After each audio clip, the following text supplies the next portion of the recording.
This stream is sponsored by IGK TAS, telemetry analysis system powered by IGK.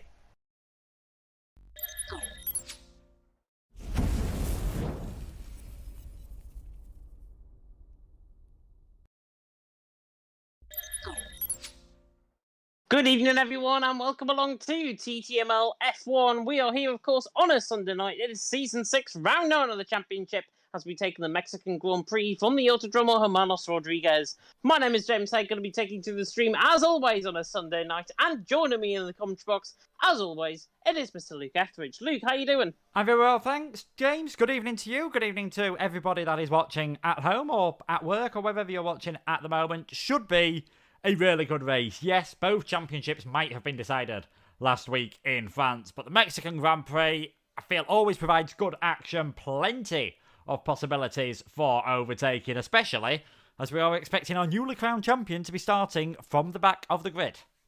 Yeah, definitely. So, of course, Jensen wrapping up the championship last week. How he might have done that, of course. Let me remind you, of course, what happened in France last week. Jensen won the sprint race along with Rudy and Luke finishing second and third. And then in the feature race, Jensen won that again. So that is why he wrapped up the championship last week in France. It was inevitability, I think, for him to wrap up the championship. Nuff again in second and Rudy in third. They seem to be the three form guys coming, of course, into tonight. And, of course, as Luke has already mentioned, Jensen has wrapped up the championship. 217.5 points to his name. Rudy can wrap up second tonight as well on 133.5 points. Basically, just needs to outscore Lynx by as many points as possible for him to get second. Lynx there in third on 105 points. Connor in fourth. He's not making it tonight on 97.5. Fleddy in fifth, just a point behind on 96.5. And then you've got the really, really good fight that is going on from Lynx all the way down, pretty much to Funky Chicken. Luca in sixth on 91 points. Zerderman in seventh on 87.5. Tom in eighth on 85.5. Funky Chicken on 83. And then a bit of a jump to Black Box there, rounding off the top 10. That battle for third is what we're going to be focusing on tonight, though, because there's 7 drivers in with a mathematical chance still of finishing P3 in the championship. Yeah, I mean, I think there's 7 drivers in with a mathematical chance of being P3 in the championship by the end of the day. I suppose you could even say 8 if Rudy has an absolute disaster in the end and drops down behind Lynx today. But yeah, definitely very close at the moment. Everyone seems to have had spells of putting in really good form. Like, Zoidema started really well at the start of the season. A 7th, a 3rd, and a 5th. He just seems to have dropped off ever so slightly. We saw Connor. He's had 3 podiums, but not had that consistency. Lynx has had a couple of podiums, has missed a race. Otherwise, he might be a bit clearer for that 3rd place. Lucas looked really good, but only joined us after the first 2 races had took place. No one's really been able to grab hold of this, and that's why, obviously, Jensen's won. Rudy's become a bit more consistent. That is why he's in 2nd place at the moment. So, yeah, definitely a chance to get that 3rd place for someone. Just now that the pressure's off a bit, because the main championship is obviously over, they'll be hoping to get that performance done tonight at Mexico, I imagine, because Singapore, we know, is an extremely tough track, so it could be a bit harder next week. So I feel drivers might drive with a bit more freedom tonight, knowing that they can get away with more here than they'll be able to do at the Marina Bay circuit. Yeah, definitely so. And obviously, drivers have got to watch out for going side by side around here. The curbs can catch people out as well, especially through the S section. That will all hopefully bring a fantastic Mexican Grand Prix. If it's anything like TTML F2 around here on Thursday, it is going to be an absolute fantastic race. It could be race of the season. Yes, you might have heard those words before. Constructor standings as well already wrapped up. McLaren have wrapped up the constructor standings. 351 points to their name coming into tonight. Mercedes in second on 201.5. They can wrap up second, I think, after tonight, as long as they outscore Alpine by around 15 points, I think, if I'm not mistaken there. Alpine there in third on 170.5. Ferrari in fourth on 159.5. Aston Martin fifth on 113. Haas in sixth on 111. Then it's AlphaTauri in seventh on 64. Williams in eighth on 58. Red Bull in ninth on 53. And Alfa Romeo in 10th, rounding off the top 10, of course, in the constructors on 29.5 points. Of course, McLaren has already upped the championship. Pressure is off for both Jensen and Rudy coming in tonight. But that battle for second, though, Mercedes and Alpine, of course, it looks like both drivers are going to be here for both teams. So that means now all to play for 2nd place. Yeah, all to play for that 2nd place in the championship. Ferrari, imagine if Connor would have had a chance, definitely could, if he'd have been here tonight. They'd have been up there likewise with Williams if Tom hadn't have pulled out. And obviously, with the way the constructors work in TTML, Williams have therefore lost those points, so that's a bit of a shame for them. That's why they've dropped further down the order. Yeah, Mercedes, I think, have just had the edge on pace over Alpine over the season. That is shown by the 31-point gap at the moment. I think they've got to be favourites, especially Lynx. He looks to be doing a good job. I'd say he's probably favourite for that third place in the championship as well, unless Luca really puts in some good performances. And we are both surprised, I think, that Luca's here tonight, because he was doing the Daytona 24-hour over on iRacing, and I think he said earlier on he might not be here because he's been awake for something like 30 hours. So if he puts in a good performance tonight, that is doubly impressive. Yeah, doubly impressive indeed. Of course, congratulations to everyone that participated in that 24 hours of Daytona event. I know how you're probably feeling, and hopefully we might be able to put a little bit of a smile on your face if you had a really terrible time in that event, if you did compete in it. Of course, the Autodromo Hermanos Rodriguez, I should say, here for the at Mexico City, of course, 4.3 kilometers and then 2.6 mile. Around famous corners like the Ferrosol, like Peraltada, and this is going to be an absolutely fantastic track. Of course, 3 DRS zones, one down the start-finish straight, one down and towards turn 4, of course, intertwining with the same DRS detection points, and also one down and towards turn 12 into the Ferrosol, of course, baseball stadium section. Conditions looking in qualifying as we come out on track now. Beautiful blue skies and sunshine, and this is going to be, I think, probably the order of the day. Looking at the weather, it looks like it's going to be dry for both sessions. Yeah, that's I imagine good news for everyone. Mexico, you don't get that feeling on the game, but in real life it is quite an awkward track to set up the car for, because you can't get the downforce that you really need because of how high it is at altitude. It's the highest circuit on the calendar in terms of altitude. So cars usually run around here with Monaco-style wings just to produce Monza levels of downforce. You get incredible top speeds on the run down towards turn 1. And it is such a powerful DRS zone, James, that one down towards turn 1. Even if you start that straight half a second behind, you've got a chance of being ahead heading into that first corner. Yeah, really. So obviously we saw Verstappen in real life going through one and towards someone, and look what happened there, of course, going 3 wide, literally around the outside, outbraking everyone and towards someone and taking the race lead, and of course going on, I think, to win that day as well. Black Box, though, out on top. Currently, he's out of the track first, I should say. He's just been overtaken by Jensen, now a championship leader, of course. Looks like he is on that sort of soft compound tyre. So maybe that the first challenge that he's going for, I don't think is going to be true. I think Jensen's going to set the stall out and try and put on a very good show here in qualifying. I think he might just be doing, we see drivers do this a lot, just do a lap to sort of secure their setup on the game. And then it can be a bit of a bug at times. So I think if he just does an outlap, heads into the pits, either at the end of this one or at the end of the next lap, we'll have to wait and see. But he's been so good this season. 8 races he's took part in so far, all 8, won 6, only off the podium once at Russia, 4 pole positions, 4 fastest laps. Just absolutely brilliant and a well-deserved champion. And you know what? It looks like he is going to go for a lap. He is going to go for a lap indeed, and we'll run down towards turn 1, and I think he might have just done that on a little bit of purpose, so we don't go on board with him. He is just invalidated coming across the start-finish line. We'll go on board with Black Box then in that case. He's on the run down in towards turn 1. Terrible, Jensen, if you are watching the stream. Black Box though down in towards turn 1, reaching in excess of 200 mile an hour, and you can see the speed really limit going down in towards turn 1, and now through the SA section through turn 2, and then through the right-hander of turn 3, and now opening up that DRS zone again, nearly 200 mile an hour reaching towards turn number 4, and you've got to get hard on the brakes just after the 100 metre board. The 50 metre board I think has already been taken out there on the right-hand side. Black Box looking good through the first sector, and now he comes through the end of the first sector there with 28.5, so he is on a very good lap so far. Can be to the right-hander of turn 6, the double right, of course, of turn 6, and now into the SA section. Through 7, through 8, and he invalidates, coming through turn 8, and then through turn 9. We'll continue running on board with this lap for Black Box at the minute, but it looks like he has just backed off, coming through 10 and 11. So, Black Box off a lap, looking who's next maybe on track. Basti, I think, is out there on an out lap, and Bunty, I think, is the next one to come across on, but again, he's invalidated. Yeah, Smalley hasn't invalidated, but he's just had a massive moment on the entrance to the S's there. It's a really tough part of the track where, I think, again, that lack of downforce that the cars have really begins to show, but Smalley kept it clean so far, heading into this stadium section, the Foro Sol, the new baseball stadium.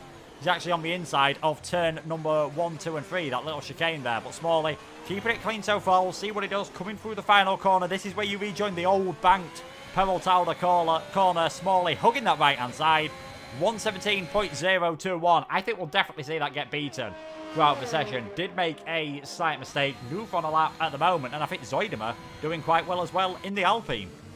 Yeah, Zoidema coming out the final corner, coming through parallel target, turn 17, comes to the line, actually goes behind Smalley in terms of his lap time, but you can see early on, Fleddy out on top, 15.4, on that sort of soft compound tyre. We should be seeing the top guys towards the 14s, I think, in this session. It's an absolute gibbon, I think, to try and get through 114 in this session. Fleddy though out on top, Smalley in second, Zerdem third, and Funky Chicken in fourth. I'm actually surprised by how many drivers are actually, as Lynx comes across the line to improve a 15 flat, and he now goes quickest. I'm surprised actually the amount of drivers on that sort of medium compound tyre. It's almost as if they're trying to keep, of course, that sort of soft compound tyre towards the end. And I think we've got a spinner coming through the Ferrosol section, and there's that enough that round. I think it was Nuff just going really slowly, just backing off on his lap, trying to get out of the way of all the other cars, but there were so many cars coming through there. Basically parked it on the right-hand side of the circuit for, judging by his time, you've got to say, a good 15 seconds. Basti comes across the line, 1:16.2 on a set of mediums. That is a very handy lap indeed. I think Luca, he's just taking it easy at the moment. So a lot of drivers, you know, making mistakes on their first runs. Kind of what you'd expect to see around this circuit, if we're being honest. We will get a lot of penalties. If there's any late safety cars, that is going to be oh so crucial in determining the final order.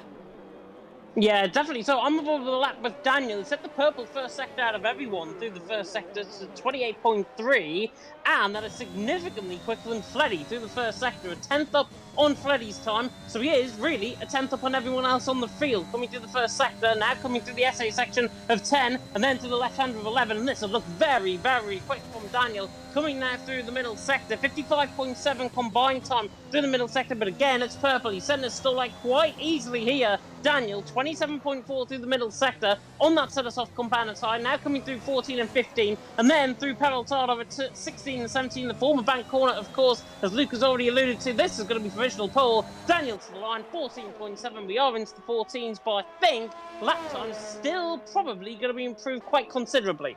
Yeah, that is quite a margin, though, from Daniel. 0.3 of a second faster than the field, around a 75-second lap.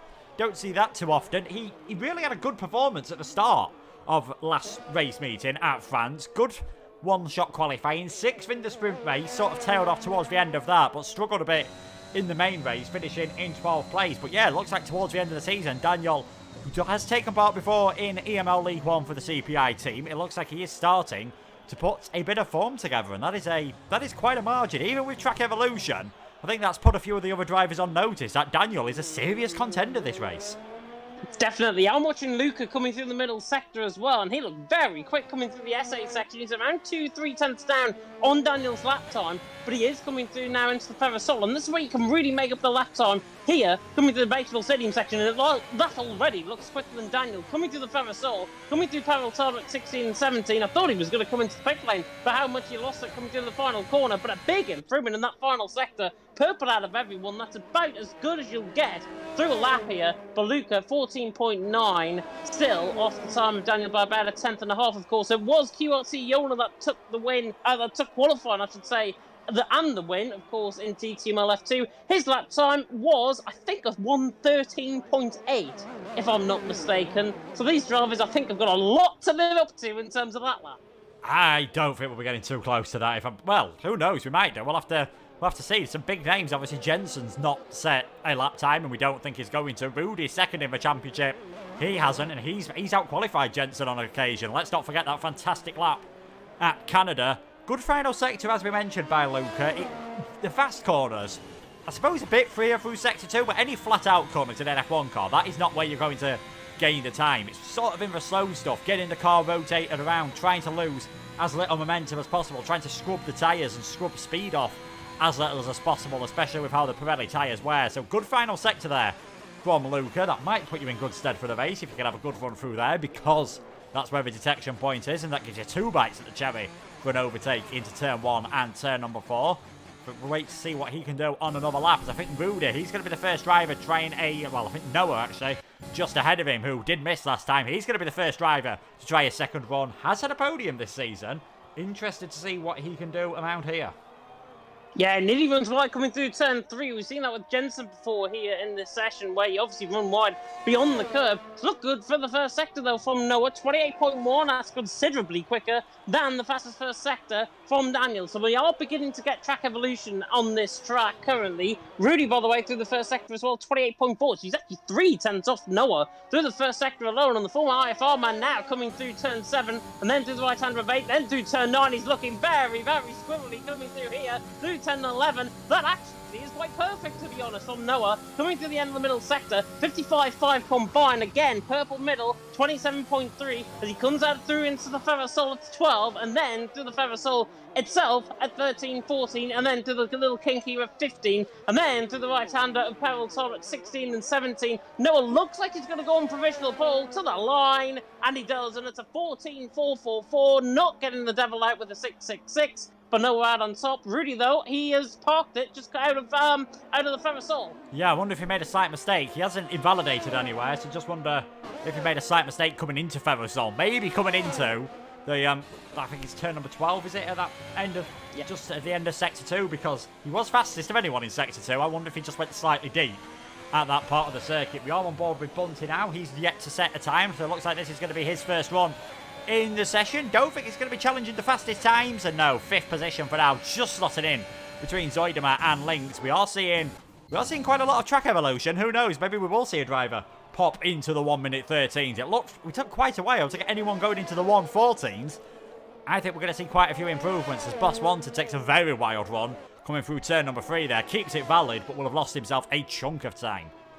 Yeah, through the first sector, he actually backs off, coming into the first sector, 28.7 that was through the first sector from him. And the NLR driver still in 15th position. Of course, Jensen back into the pit lane. Looks like he is going to be completing that last to first challenge, it seems. But Noah out on top. Freddy, by the way, went second as well, 14.6. A good improvement from him in the Mercedes. Daniel there in third. I was on board with Zoidema on that lap as well. He's going to come back into the pit lane, I think, on this one. But he is he on a lap here, Zoidema? He's coming through the middle sector.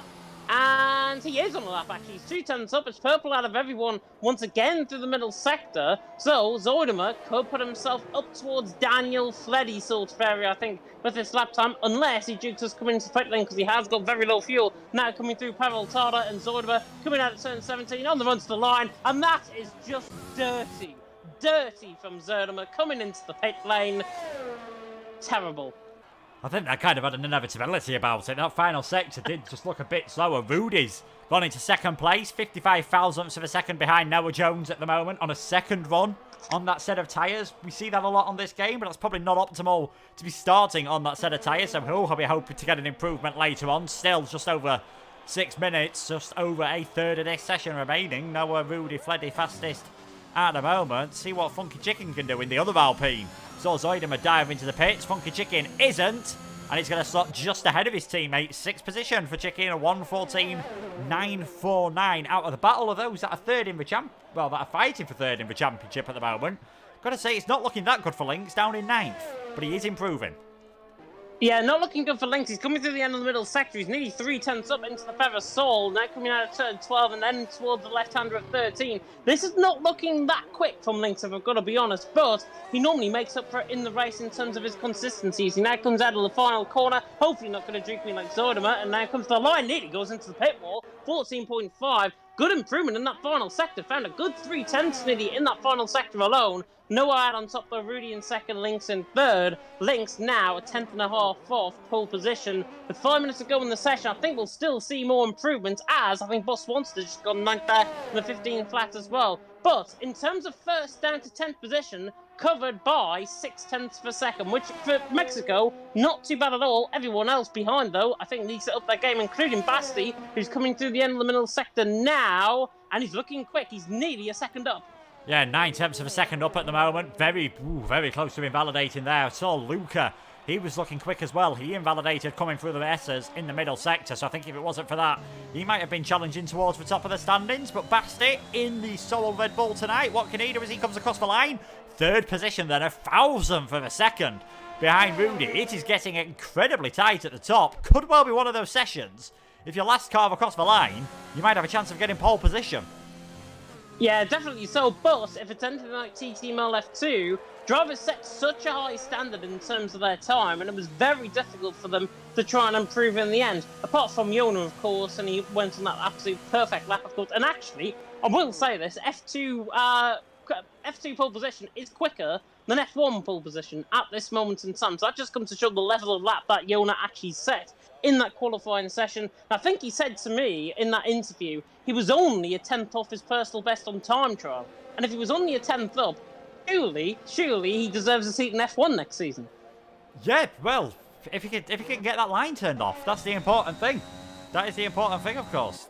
Top tier is no assist, second tier is line only, and then third, fourth and fifth tier at the moment are all assists allowed, apart from the obvious ones like steering, DRS, pit lane entry assist, and so on and so forth. But yeah, I think if you are setting the pace towards the top of the order and you're using line, you have got to think sometimes, is it just worth turning it off? I know quite a few drivers have done that. They struggle initially, but once you get past that initial stage, it sometimes helps not having the line there, because you can think, right, what different lines can I take when I'm trying to overtake the car? You're not following the rainbow snake in front of you all the time like you're on a set of rails. Yeah, definitely. So, Matthias, by the way, in the comment section supporting Boss Once. Of course, if you are supporting your driver, let us know in the comment section. Jensen, I can proudly say, is actually on a lap now. He's on the run down in towards turn number 4. And to the end of the first sector, 28.2, not the quickest we've seen, but I think he just wants to try and get a lap time on the board. We've seen him invalidate so many times on his laps previously. I think this might be the one. Coming to the right-hander of turn 6, and now in towards the S section of 7. He's looking very, very sketchy, I've got to say, on this lap so far. Now through 7, through 8, and then through the SA section of 9. And then through the right-hander, the chicane of 10 and 11. And Jensen looked very quick through there. So the last of first challenge, I think he's saying here. 55.5 through the middle sector. And now, purple once again in that middle sector. So Jensen really finding the time, unless he backs off his lap. Coming through the final sector, this has looked extraordinarily quick from Jensen, our championship leader and champion, of course, this season, comes into the pit lane. All of that commentary for absolutely nothing. Oh, James. I think you should have seen that one coming. I doubt he'd have wanted to set a lap time on what would have been 4-lap old tyres. Noah's spun coming through turn 3. I've just rolled on board with as well. I think he was just preparing up for lap. Took too much curb, I think, through turn 3. And he had the car around coming through turn 3. And that means he's off his lap, still in the session. But at least he can get another run in. Yeah, at least he can get another run in. If you do want to find out more about the drivers, of course, you can use the TAS system. ! Help in the chat. Thanks to IGK TAS for providing that. And it tells us that Noah's fastest in the first sector, Rudy fastest in the second, and Link's fastest in the final sector at this moment in time. So quite a variety across the entire circuit. No one looking like they're improving at the moment. So might be similar thing to what you said, James, to some other races this week, where drivers have gone for it so much on their penultimate runs, they're just struggling a bit at the end.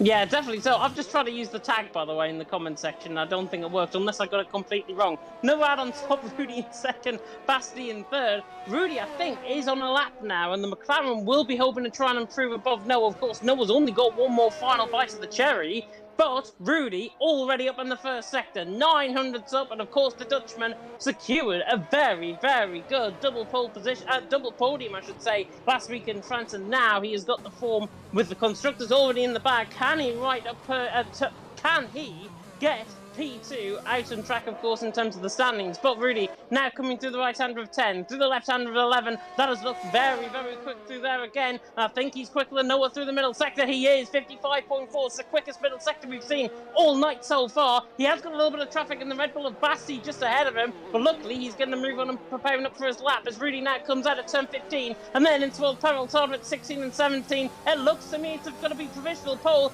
Can Noah respond? Rudy might not respond. Noah might not respond to that though. 14.2. Noah is 600 up coming through the end of the middle sector, and we'll see what his middle sector time is doing. We'll see. He's coming through that section now, and he's at 55.3 through the middle sector. He's 400s up on theory on Rudy's time, and this is going to be an electric lap from Noah if he can put this final sector in. He rides over the curb, and I think that might have just done it for Rudy. Noah coming out the final corner. Is he still going to improve ahead of Rudy? Comes out the final corner. The Brit really touching the car on the run to the line. He backs off in the end. Rudy, I think, is secure in pole position. Links, by the way, went third. Basti, that was on the lap as well. Yeah, Basti on a lap, Noof on a lap as well. He's actually gone fastest of everyone in the first sector. So Mr. Williams almost in last at the moment. Is he going to get himself right towards the top of the order? Luca lost it coming through the final corner. That would have been a good lap from him. Noof towards the line. Second position, 26 thousandths of a second off of Powell. Smalley stays in 14th place. I think Zoidema's going to be the next car now, heading towards the finish. Can he get himself further into the top 10? Can indeed. Moves just ahead of Luca. And that's Daniel has had a spin coming through the final corner. He got too much curve on the right-hand side, and that's why he spun. Bassi, by the way, went third as well. Good lap time from him, 14.3. But with Funky Chicken, I think now off a lap, we could officially say it is the end of qualifying. And Rudy is the one out on top of 14.218 his pole position. Nuth there in second, Basti in third. In the end, Daniel was trying to improve. He was 6 thousandths down out of the middle sector. He just got too greedy on the curb coming through Penaltada, and that's why, of course, the car spun around, and he is only qualified 7th in the end. But Rudy out on top, Nuth in second, and Basti in third. Yeah, Rudy, because of it's his second pole position in the last 3 races, but he was fastest in qualifying last week, although obviously because of the sprint qualifying session didn't technically get pole position. But 3 qualifying sessions in a row where Rudy has been the fastest. Had to work for that one. Noof coming up with a fantastic lap at the end, but himself, and I'll just quickly check here, I think he did do that lap on his second run of tyres. Some of the others I think Basti might have done as well. Noah backed off in the end, so I think he was just on his first lap on that tyres. That might cost those that have put an extra lap on, but it's going to be incredibly close. Less than a tenth of a second separating the top 3. And of course, we've got the champion right at the back of the grid. We do indeed. Rudy, though, out on top. He is set his stall light to try and complete that McLaren 1-2 in the driver's standings. He has took pole position here in Mexico. Nuth there in second, Basti in third, Noah in fourth, Lynx in fifth, Fleddy in sixth, Daniel in seventh, Funky Chicken and eighth, Zerdema in ninth, and Luca running off the top 10. And his boss wanted Bunty actually only 1,000 of his laps on there in 12. Black Box, Smalley, and Jensen, of course, not setting a lap time in. I was absolutely convinced he was going to set a lap time. Obviously not, and Jensen starts right from the back of the field. And let me remind you, of course, once again, of the Autodromo Hermanos Rodriguez. If you're not familiar with the circuit already and you've just tuned into the stream, 4.3 kilometres and then 2.6 mile, 3 DRS zones, 1 down the start finish straight in towards turn 1, 1 down in towards turn 4, and then 1 down in towards turn number 12 as well into the Ferrer Sol section. We can report as well with the weather, we are expecting a 3% chance of rain. So these conditions, as you're seeing out on tracks, beautiful blue skies and sunshine, is going to stay exactly like that right until the end of the race. Yes, thankfully, I think all the drivers will be thinking we are not going to get any rain. Again, I think 2-stop is going to be the order of the day around this track. Now, on this game, you can get away with doing a 1-stop, and we might see, especially if you do start on a set of the medium tyres, drivers trying to stretch it a bit longer. There is always a possibility of safety cars. We saw Luca lose it through the final corner. His car stranded in the middle of the track. Daniel knock off a bit of his front wing, but come very close to losing it entirely in that final corner. It is a difficult circuit to get right, this one. 36 laps. Rudy on pole position. I'd be surprised if he's still leading coming out of turn 1, though. It's the longest run on the calendar towards the first corner, and a beautiful chance for someone to get a slipstream in. Definitely so, and if it's anything like TTML F2, normally the driver from 3rd or 4th position will get the run, possibly on the front row of the grade down and towards turn 1 and try and overtake the race lead, like we saw in TTML F2 during the week on Thursday. But now, top 10, of course, qualifying on that set of soft compound tyre. Everyone else, apart from Boss Wanted, on that set of medium further down the field. Boss Wanted the exception rather than the rule. He's on that set of soft compound tyre, and he'll be open to try. And in theory, he's going to be the quickest driver on that set of soft compound tyre. So in theory, he should be quicker than the guys ahead, who are obviously on more worn tyres than him. Yeah, he's clearly just not wanting to lose that train of the front. We've already spoke about how important DRS is going to be. He'll be wanting to hang on to them, drop the cars behind him, and then just see if dragging that tyres an extra lap or 2 might enable him. Who knows? Maybe he'll do 2 stints on the set of soft tyres rather than 1. Soft, medium, medium, soft, medium, soft. Who knows what these drivers are going to go on for? And if you're Bunty, Black Box, Smalley, I think especially Jensen, he'll be hoping he can hang on to those drivers. I imagine Jensen will be able to stay in that DRS train on the set of mediums. I still would not be surprised if he comes out and claims another victory this season. Yeah, definitely. So I think Jensen there, 15th position. If he competes, that's the first, then he's an absolute goat, I think, in terms of how he has really came about this season. He has been the pinnacle, I think, of TTML F1 this season. Starting from 15th on the grid, we'll see how far he gets up the field. I might not even put him on the podium, I think, tonight. I think he's going to have too much work to do, especially if there are collisions in front of him early on in this session. Rudy Allen top, though, Nuth in second, Basti in third. Luke, I'm going to come across to you. Who's your top three? I am going to go Jensen, Rudy, and Noah. Very interesting indeed. Do you know what? I'm going to go Rudy. I'm going to go Lynx, I think, for second. And for third, I'm going to go for Nuth. I think Nuth might get a good another podium, of course, like he did in France, the double podiums that he secured last week. The final cars now joining up on the grid here at the Autodromo Hermanos Rodriguez, and we're just moments away from the Mexican Grand Prix to get underway as well. The 5 red lights will be going out very soon in the gantry. Now they come on, and it's 5 red lights, and we will be... Lights and away we go, and really gets a very good start. And Nuth as well alongside, and Basti has actually got the better run, running down towards someone. He'll try and pick up the slipstream on Rudy, but Basti has to try and do it the hard way. Like Max Verstappen in real life, he has to try and go all the way around the outside. 3 wide in towards turn 1, and it's Rudy who breaks late as he leads in towards turn 1. Basti there in second, Noah in third. Everyone else is clean through safely, I think, through the first chicane. Running wide there was Basti with a spinner, I think, in the background. Maybe Smalley or Jensen getting caught him a little bit of contact there. Smalley dropping down to the back of the field. Noah is side by side though, trying to go all the way around the outside of Basti through turn number 4. What a move that is. He's on the inside line for 5. He's got to watch out in behind because Lynx is going to open the door as well for a possible move on Basti. Down in towards turn 6. Gets the move done. Or does he? Because Basti is going to be alongside him in towards turn number 7. Rudy leads the way. Noah in second. Basti and Lynx battling out. Very good stuff indeed. Everyone else is clean through safely. Rudy leads by 7/10 from Noah in second. Basti in third. Basti the one caught out after an initial good start, but Rudy is the one that has broken the toe, and Nuth dives it down the inside line of Fleddy in towards turn number 12 into the Ferrasol, and now Daniel is trying to get in the mix as well as they come through the Ferrasol for the first time. Rudy out on top, Noah second, Basti in third, and Nuth is losing all sorts of positions. He's been overtaken by Daniel now. Yeah, and that dive then from Nuth just cost him time and places. As you can see now, Boss Wanted's going to try and get ahead of him as well. And if he's got a better exit, not quite got the straight line speed. So Nuth, I imagine, just really using as much of his ERS as he could there. Just split the field up ever so slightly, allowed the top 4 to get a bit of a gap. DRS, first time it'll be activated, is towards 11 and 12, of course, on lap number 3. Noah very aggressive heading into turn number 3 on that lap. I think just a bit of contact with Basti. That is what saw Basti run so wide ever so slightly, but a great move from here. And as we look at the position changes, he's gained 2 positions. Biggest winner so far is Boss Wanted, who's gained 3 positions, or is it about to be 4 as he sends one down the inside into turn number 5 on Nuth, who was just forced ever so slightly wide there. But the Alpha Tauris aren't afraid of getting their elbows out at the start of this race. Further back, Jensen, he's gained 2 positions.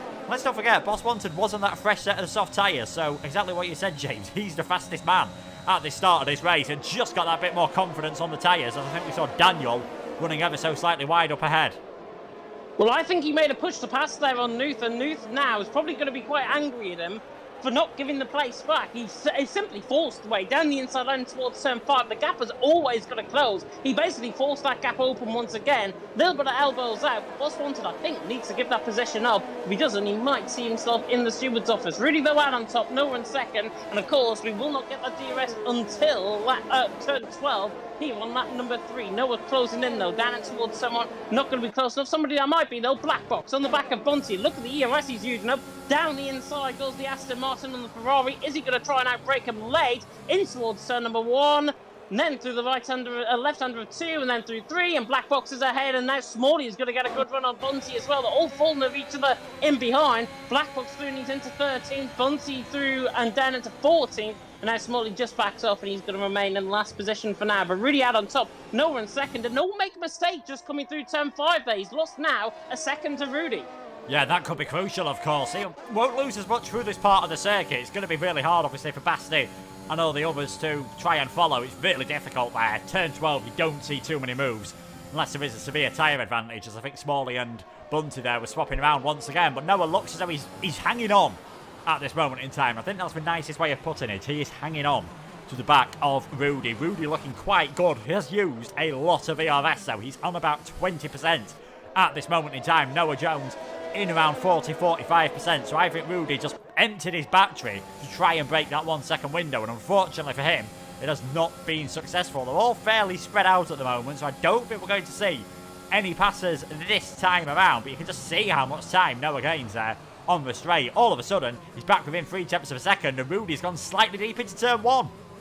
I think he could get the running towards 7-4 as well. Bunty repasses Smalley further down the field, but is Noah going to try and risk it down the inside line? I think he's just going to wet him behind. At this early stage in the race, he does exactly that. McLaren stays ahead of the Aston Martin. But look at this. It's right now a 4-car train. Basti and Lynx well within this train. And Lynx, he might have had a very bad qualifying session. He's there in P4 at the minute. He's doing a fantastic job, of course, gaining a position from 5th position, of course, on the grid. Actually, I thought he was further down the field than that, but he started 5th, now to 4th position. And you said, in terms of that battle for 3rd position, Lynx was the one that really lost out in terms of qualifying. Lynx, now in the race, though, is coming alive. Yeah, he is coming alive. He's just putting in nice performance at the moment. Only gained 1 place at the start, and that was more for Noof dropping down the order. Didn't have a great start, and then as soon as you're offline, you just find yourself losing place after place after place. Real disaster for Noof, although that is going to cost Lynx. First man to get a penalty, and we are only at the end of lap 4, but he is right on the back of the Red Bull of Basti here. Is he going to try and go for this move? DRS open on both of them. If Boss wanted sets the fastest lap of the race, and I don't think Lynx is going to be able to go for it this time around, despite how close he was. Didn't have the top speed to get on the back, but these 4 have pulled away from Fleddy. He's in 5th now. He's just outside, oh well, I think it was just inside that DRS range. He's really working hard to stay in there. If he drops out, could get in a bit of trouble with Daniel, Boss Wanted, Move, and the like. And Lynx sends one down the inside on Basti. Is he going to make that work? Basti's going to have the inside line for turn number 5. Bit of wheel banging between the two of them is inevitable at that part of the corner. Basti's still just about now got his entire car ahead, gets that position, and that allows for front 2 to breathe ever so slightly. He really didn't want to back out of that, did Basti? Honestly, he's there in P3. Good fighting between them both. And Daniel now in the back of Fleddy. Fleddy beginning to struggle coming through the S section. I think Luca might be round through the S section as well. Well, Honey Badger, of course, closer in TTML F2 on Thursday. Rejoined the track, I think, safely. I don't think there's any front wing damage on that car either, given where he's gone off track. He's spun again, actually. So Luca is now pretty much out of contention in this race. He needs a safety car, ideally, to get back into contention. Rudy, though, leading the way. Noah in second, Basti in third. Through the first 6 of this race, Lynx again on the back of Basti. But look at the straight line speed. Basti has got a straight line speed set up clearly on, and that is working to good effect as he now opens the ERS to try and close in down in towards turn 1. Noah as well on the back of Rudy. Not going to go for the move. Somebody that might, though, is Jensen on Funky Chicken. He's going to saunter past, running down in towards turn 1. And now Jensen is in the middle of an L-plan sandwich. Yeah, and I think his plan's going to be to, as Luca gets a 5-second penalty, his plan going to be try to get ahead of Zoidema, Luca retiring in the pits, and get onto the back of that first train, because that is now where the gap is in the field. Zoidema 2 seconds behind Noof at this moment in time. Jensen lead car on the medium tyres, and he might have just got a bit deep there. I thought Funky Chicken was going to be able to put one down the inside. Luca has the first retirement. I think he's realised he needs to go to bed. I don't think he'd have spun it up on the warm rear tyres if he hadn't have had 28 hours straight away. You can have to be doing that even if I've been awake for 28 minutes. Never mind 28 hours. But yeah, Jensen working his way well up the order. Needs to get ahead of Zoidema, though, as he will start to struggle at this part of the circuit. I think he might try to get it done on the DRS next time around. At the front, everyone's just at that half a second, 6/10 of a second gap where you're not really going to see any moves done. Yeah, Lynx coming through the Ferrasolo again, right on the back of Basti. He loses time this time around on the back of him. Noah, though, is going to try and get the move done on Rudy. He's going to be too far back, I think, to try and launch one in towards someone. He's not using up the deployment. You can see that on the left-hand side, the bottom left of your screen.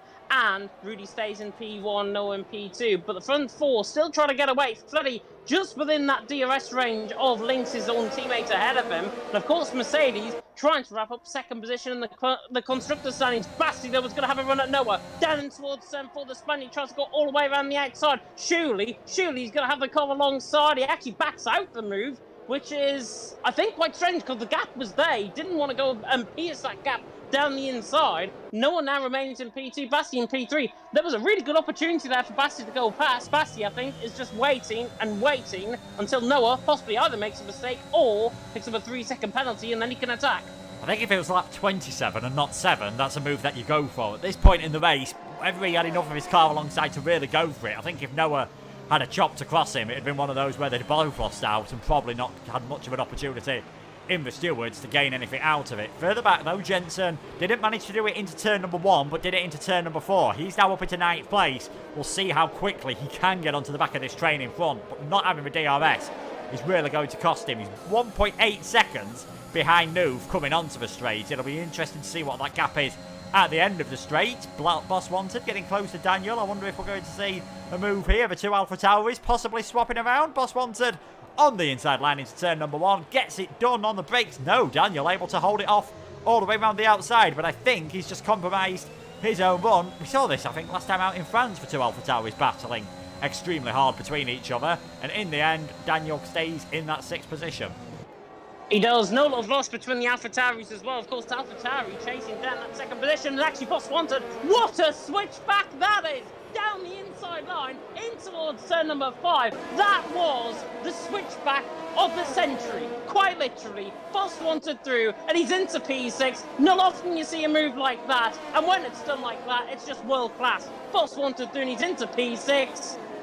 Got to take your hat off, even though he nearly lost the car through there. Got to take your hat off to him. Daniel now under pressure from Nuth in behind, and Nuth down at the inside. The German gets the move done on Daniel, so Daniel now beginning to struggle on those tyres. Boss Wanted, though, that switchback was judged to perfection. He's through, he's into P6. Move of the season so far. Yeah, just smart driving from Boss Wanted. Maybe just slightly fresher tyres than his teammate. As that's Daniel, sorry, first man to come into the pits at the end of lap 8. Maybe a lap or two earlier than you would want to do. So I think he's going to have to go 2 sets of mediums from here. I am certain of that. And it is the yellow wall tyres coming on for the Alpha Tauri man. Nice and clean pit stop in the number 28 car.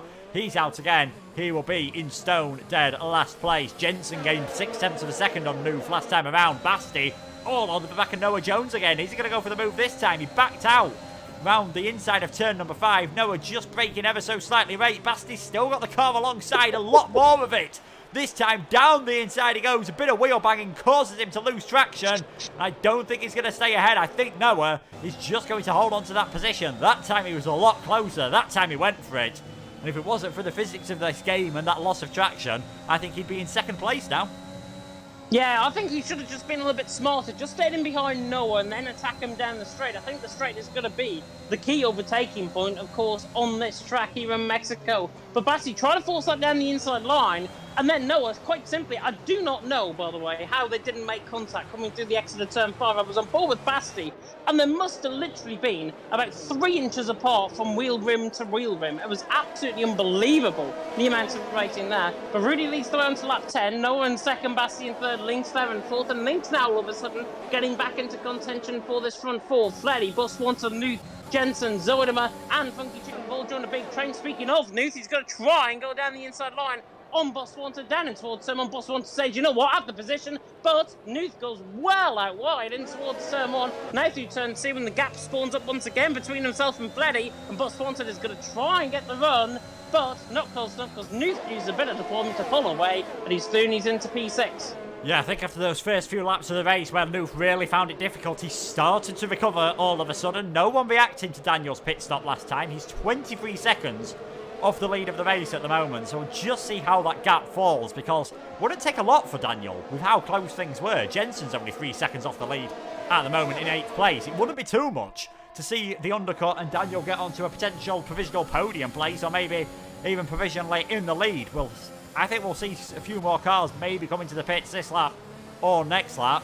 As you said, James, Links really looks back on it all of a sudden, all over the back of Basti. Rudy's done well. I'm surprised we haven't seen him be challenged for the lead more and more often. They all seem to be saving a bit of ERS at the moment, as we are seeing someone come in, and that is Basti in the Red Bull into the pits. Well, I think he's going to be pretty close to Daniel here on the exit.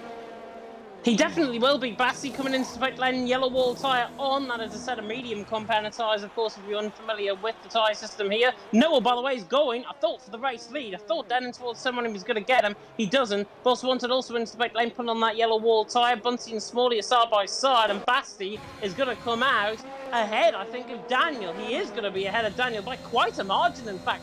Coming across the line, Daniel's going to be nearly a second behind, running down in towards turn 1. He tries to use up that deployment, he can't, and Basti is well ahead of Daniel And that suits very well for Basti. Of course, in P3, when he came into the pit lane, he was only a second off Rudy and Noah for the race lead. A second gained on this lap, he could be in himself up in P1 if the drivers were to decide to come into the pit lane this lap. I think we might see them coming into the pits. I always think round about lap 11 is the right one here for a set of soft tyres, and then if you're going on to 2 sets of mediums, maybe 24, 25 for that final set of media. Well, that'll be 1 set of mediums, then onto softs at the end of the race, if you're just doing a nice enough job on the tyres, and it doesn't look like anyone is struggling too much at the moment. I do think that's for stop. That is going to see a few reactions this time around. Rudy stays out. Everyone, I believe, in the end, in those front drivers, decided to stay out. Not sure if any of the Alpines have come into the pits. Yes, Funky Chicken in then from the back of that train, but he's not really going to be anyone for Basti and the 2 Alpha Tauris to worry about. They are going quite long here, and Noah's decided he's had enough of waiting behind. Down the inside into turn 1. Rudy holds it off round the outside. Now, can Noah get a better run through the exit of turn number 3? I believe he has done. He's got plenty of ERS. He's got plenty of DRS. And he's got plenty of track on the inside there to try to get this move done down the inside into turn number 4. And that is Noah Jones into the race lead. Yeah, clean as a whistle, that move. Noah launched it down in towards turn 1. He had to be patient, had to wait for the move to come. And now in towards turn 4, gets the race lead. So Noah through. And I think now he's going to set a stall out with 90% of ERS. I'd set my stall out right now. Use up that ERS to good effect this lap. Come into the pit lane. You've just taken the race lead. And you possibly could have just taken potentially another point, or couple of points at least, from from Rudy in terms of his battle for P2 in the championship. Nuke on the back of Fleddy, really, really hard into the Ferrosol, and Jensen tries to go all the way around the outside and towards turn 13. That was never going to be pulling off. But on that set of medium compounder tyres, Jensen in P6, everyone bar Nuth is staying out, so Nuth into the pit lane. He's going to come onto a yellow wall tyre. I think Rudy's going to have a comeback here at Noah, down in towards turn 1. He's just going to saunter past as if the Aston Martin is not even there, and Rudy gets the lead. He could be closed down by Lynx and all of this as well. Will Lynx close enough? Noah, I should say, stays in P2. Lynx there, P3, but Rudy 3 needs into the lead of the race. And it is literally like a bit of chop and change further down the field as well. Boss Wanted is going to be side by side with his own teammate, running down in towards turn number 1. And Boss Wanted saunters past again, as if his teammate's not even there. And Boss Wanted through, and he's into P10. Yeah, now we've seen what the undercut has done for these drivers, because Noof isn't even in their DRS at the moment. Neither is Funky Chicken and Zoidema, as Daniel really starting to just struggle for whatever reason. We've seen this a few times from Daniel. He looks good at the start of the race, and then for whatever reason just seems to struggle as things go on. He was 23 seconds behind Rudy, though, when he came into the pits. He's now 20.6 seconds behind, but making up his own circuit. So, there's definitely... Basti's going to be in the lead in this race when they're done in the pits. As Jensen round the outside at turn number 12. We just caught the tail end of that. He's up into 4th place. I think he's going long enough on these tyres. He'll be able to do 2 sets of softs. He's going to win this race by a country mile at this rate. I think he will. His teammates into the pit lane as well, so Rudy is in. Fleddy doesn't follow through after getting overtaken by Jensen, but Jensen's move was about as good, if not better, as Boss Wanted to move early on in the race, so Jensen through and he's into P3. That was quite literally a setup from out of turn 11, running in towards turn 12, got the move done, and Jensen is through and he's into P3. And as you said, Luke, I think he could be on for that inevitable race win. I really should trust you more often in some of your predictions. I mean, yeah, it's very possible. Who knows what could happen? I did say Rudy, though, finishing in 2nd place. And all of a sudden, if we ignore Jensen, he's in the next 5th place at the moment, just because of that power of the undercut, I should say. Lynx went very deep in towards turn 4 there as well. Jensen not close enough to try and react to that, but Lynx is now outside of a second to Noah, and he has to try and use up that DRS, even the ERS, I should say, even through this SA section now, and he's 9/10 away. He's just within DRS detection, I think. Coming out of turn number 12, he is, so he's just about within the DRS range. Jensen, though, on the back is getting a bit of free toe into the race here. Lynx and Noah just ahead, but Noah leading the way, Lynx in second. These guys have got a little bit longer than some of the TTML F2 guys did on their strategy, but we ended up having a safety car around this part in the race as Noah and Lynx both into pit lane, and Funky Chicken picks up a 3-second penalty as well. Yeah, I'm surprised they've gone that long on a set of soft tyres. I mean, Fleddy's really been sort of messed over by the strategy. Both himself and Lynx have gone an incredibly long time on that set of soft tyres. Fleddy stayed out, yes, did get himself the DRS, but he's going to really struggle, I think. 15 laps on a first set of soft tyres. That front right looks very second-hand at this moment in time. You can just see that line of graining that the tyres seem to get on this game. Above 60%. I think he's really going to struggle. Noah comes out behind Zoidema on this occasion. The field is really mixed up just by how early some of the different drivers have come into the pits. I mean, Daniel's already done 5 laps on his set of medium tyres. We've got one of the runners, Fleddy, still carrying on as now Noof heads down the inside of Daniel into, that'll be 8th position, and I think Rudy's going to try and send it through as well. He goes up into 9th. That's a net 4th place as it stands for Rudy, and he's been leading most of this race.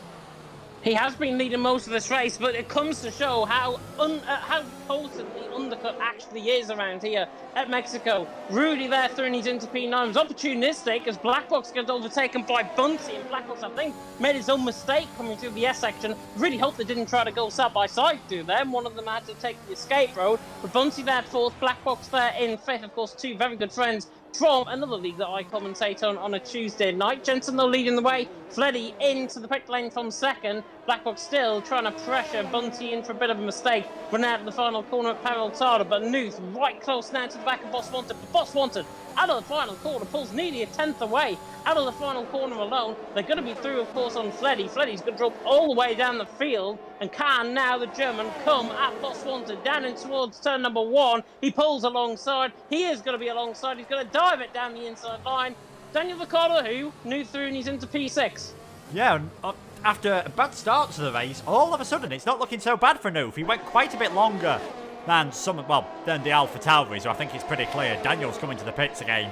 They just went a bit too early for this strategy to work, because now that there's drivers around them on better tyres, they are starting to get mugged more and more often as Lynx gets down the inside of Funky Chicken coming into turn number 4. That is Lynx up into 11th place, as you expect quite often. A fight between a Lynx and a Chicken. There's only ever going to be one winner in that situation. Where things might get awkward now, though, is Basti. He's pretty much within DRS range of Bunty, but Bunty's still hanging on to the back of Blackbox, so it might not be as easy to get ahead of this traffic as they thought, and that might be good news for Jensen. He's in nice clear air at the moment, 12.6 seconds ahead of Smalley, 15.6 seconds ahead of Basti. Keep an eye on what this gap's going to be like, because he will be coming out on 2 sets of soft tyres, let's not forget. Yeah, he definitely will. Hopefully Basti is realising that Bunty hasn't got the bunting out in front of him. He's obviously not going to be close enough down in towards turn number 1. Yeah, that was a bad one. Jensen leading the way, Smalley in 2nd, Blackbox in 3rd, Bunty in 4th. Further down the field though, Lynx beginning to now to come through the field, and he's through into P10 on Zoidema, and Rudy is through on Boss Wanted as well. Just caught the tail end of that as he dived it down the inside line into turn 1, gets the move done, but Boss Wanted once again is side by side with him. He's going to try and use the deployment on the run up towards turn 4. He's not going to think and chance around the outside of turn 4, is he? Rudy will show him the door, and the door is shown, and he cannot get through. Rudy through, and he's into 7th still, and Boss Wanted there in 8th. Tried as he must, he really had a goal there, Boss Wanted, but inevitably, traction, 3-lap pressure tyres, inevitably going to be paying off for Rudy. Yeah, I think Rudy just went probably a bit too deep maybe into turn 1 and 2. That compromise is lined into 3, and Boss Wanted thought, I might as well try it at this moment in time. He's staying in the DRS, but the fact that he's getting past while being in the DRS doesn't really bode too well for him, and I think the traffic that we said was going to hold these drivers up is really now starting to show an effect. Basti all over the back of Bunty and Blackbox. You've got Noof right behind him as well. They'll be hoping that these drivers come into the pits sooner rather than later, but the longer they go on, who knows, we might be seeing some drivers try a one-stop strategy here. I think Basti should be able to cruise past Bunty, but look at that, he's finding it difficult in the DRS. He's going to have to do it on the brakes, which shouldn't be a challenge whatsoever, given a different life in the tyres, but this is just quite a bit harder than what Basti would have wanted it to be. And fair play to Bunty, he's fighting for all he's worth. Oh, and North nearly makes the contact with the back of Basti as well. He got boxed in there slightly, and now Rudy is letting the chance to have a go with the German. But Basti is still side by side with Bunty. Nuth later on the brakes, though, in behind. Bunty still hanging in the door, tries to go all the way around the outside through turn 5, and now into the double right to turn 6. There's only going to be one move, and that is Basti, forcing Bunty off track there, albeit he is through and he's into P4. Having a good race is Basti, I've got to say. Bunty there in 5th. Got to give your credit, though, to Bunty in that fight. He did not want to give up without a fight, and now he's becoming a rolling roadblock to the cars behind. Yeah, and I wonder whether that's actually going to help Basti ever so slightly, although Bunty here, he's been forced to the inside ever so slightly. Can Noof do it all the way around the outside at turn number 12? He can't, and Rudy thinks about sending one up the inside. Now he's going to go all the way around the outside at turn number 13. That one is not going to work, and Noah Jones is getting involved in this. Bunty, he's not doing anything wrong here, but he's just causing all sorts of chaos. It's absolutely brilliant at this moment in time, and they're all losing tons of time to Jensen, and those drivers up ahead. Daniel gets himself a time penalty. Noof all of a sudden is 2 seconds behind Basti. Down the inside he goes into turn number 1. He is up into 5th place, and you've got Rudy and Noah nearly going side by side. Ooh. Rudy sends it on Bunty. We know, well, I was about to say that should be straightforward, but we know the Ferrari doesn't mind fighting it out. I think though he is going to have to give this one up, and you've got Links there as well. There's going to be carbon fibre flying at some point, James. I can feel it. There definitely is, and I think Noah nearly into the back of Rudy. Everyone is still keeping on going as Lynx goes all the way around the outside through Tempo. Bunty is still there, by the way, in this middle of the pack. He's lost so many positions, he may as well just get out of the way, I think. Boss Wanted is there side by side with him, coming into the S section, and he's not going to think about going around the outside and towards turn 7. He doesn't. Bunty stays ahead. Boss Wanted actually gets caught on the curb, and now lets Zerdimer in. He has to correct himself as well, and now Funky Chicken is brought back into play, and Bunty finally creates a bit of a split within the field, which I think is what the drivers will be wanting. Breathe, everyone, breathe. Jensen leading the way, Smalley in second, Basti in third. Jensen, by the way, still continuing on that set of medium compound tyres. 20 laps he's now on that set of mediums, doing a fantastic job. And he, I think, is inevitably going to be coming in for a set of soft compound tyre. I mean, with all the fighting that's been going on, as Bunty finally relinquishes coming into the pit lane, he's going to be ahead of Daniel coming into the pit lane, I think. But Jensen, where is he going to come out when he decides to come into the pit lane? Nuth is down the inside of Black Box in towards turn 1. Lovely move on the brakes. That from Nuth. He's through and he's into P4. And I think we saw Zernimer go through and Boss Wanted as well. Yeah, Black Box not being able to provide the fight that Bunty did. I mean, fair play to him. I don't think he's made himself too many friends in the field, but he's well entitled to keep going for that. And Black Box is actually fighting back at Rudy this time around. Maybe inspired by what he saw the Ferrari doing in his mirrors. Rudy just trying to force Black Box wide ever so slightly, and I think that one has worked on this occasion as Lynx and Noah Jones are now fighting. Lynx just gets himself ahead there. It's looking like one-stop strategy might actually be the thing here. Jensen only has to go, I'd say, 1 or 2 more laps on those tyres, and he's in prime territory for a one-stop. The problem is, he's going to come out behind Fleddy, and if everyone else is only one-stopping, given how difficult it might be to pass him with DRS, he might find it hard, but he is going to be on a much faster set of tyres as Black Box. I think they're just getting out of the way ever so slightly of Lynx, and Noah does not want to get involved in that. And now Noof and Basti all over the back of Smalley, who does come into the pits. This might be a slight chance for Noof. They've both got DRS, but Basti won't have the slipstream, of course, and here we go. And I think this is going to be it then for the net race lead at this moment in time. It is Noof versus Basti, ducking underneath again. Whoa, goes to Williams. You got Rudy not too far behind either. Down the inside goes Noof into turn number 1. Basti holds it off all the way around the outside. I'd watch out for Rudy here because he could get an absolutely fantastic exit. Not quite got the traction on this occasion. Basti holds on for now, both of them with the DRS. It's as you were at the front of the field then. Basti, Noof, Rudy, the net front 3 at this moment in time. But all this battling means they're still losing out time to Jensen.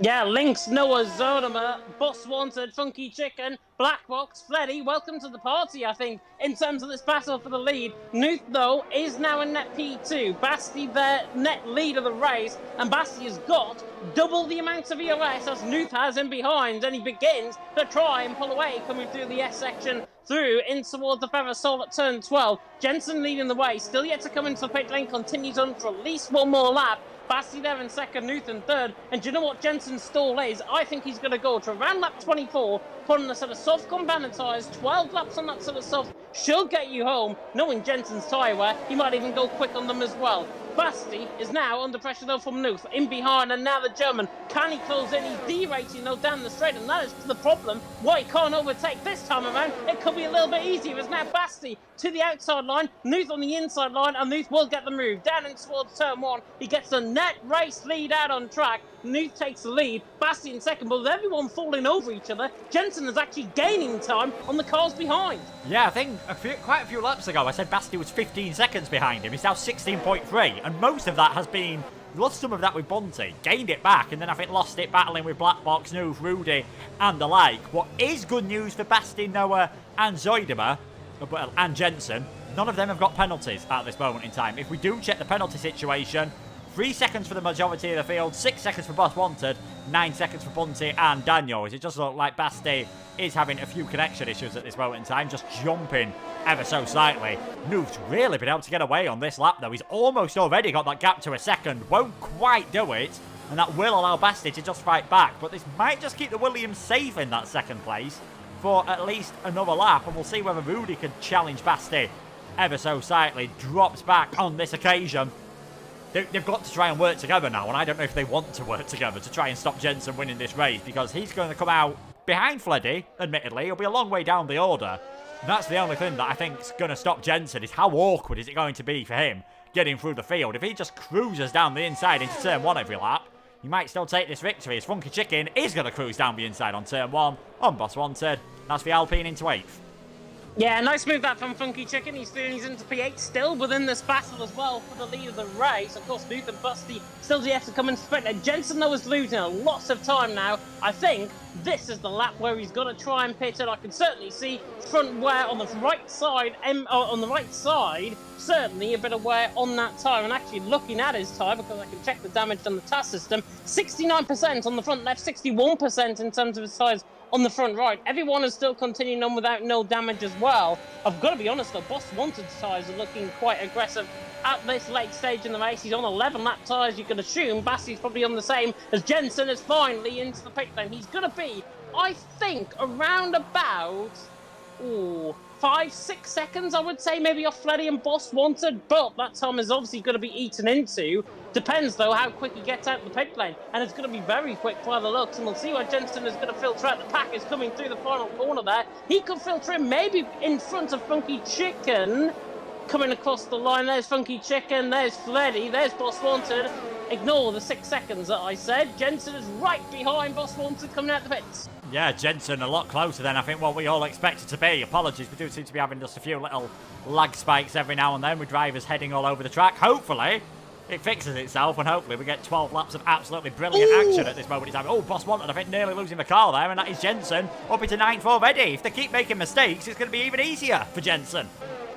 It will be easier for Jensen. Boss Wanted got caught on the curb on the inside coming through turn 3, and that is why now Jensen is through and he's into P9, and soon he'll be through on Fleddy into P8 as well. And of course, former IFR driver against another IFR driver just ahead in Fleddy. Fleddy, I think, is probably going to try and get the elbows out, I think, with this, but the superior traction coming through the SA section, coming through 10 and 11, this is where Jensen will set up the move, and this is absolutely perfection, because he just pulls alongside, breezes past Fleddy, and Fleddy says just goodbye, back in the mirrors, and Jensen's through and he's into P8. Now with Funky Chicken ahead, he hasn't got that many cars to try and catch here.